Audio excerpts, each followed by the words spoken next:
Well, what we have to do is to open up the command prompt.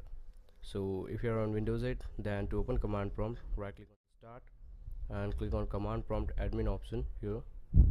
But if you are on Windows 7 or XP, then go to start and in the search type CMD, and then when the CMD option pops up, right click on it and select run as administrator.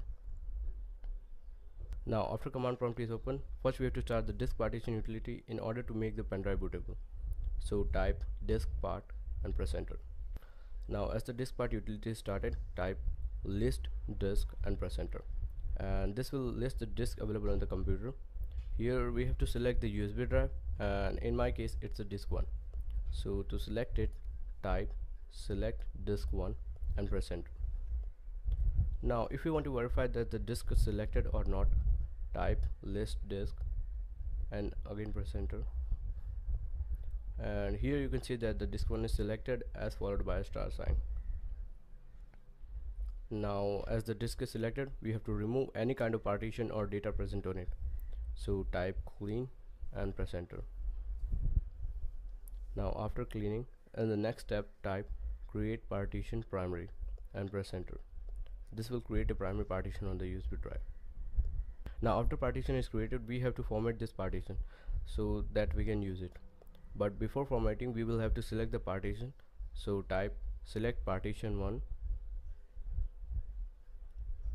and press enter.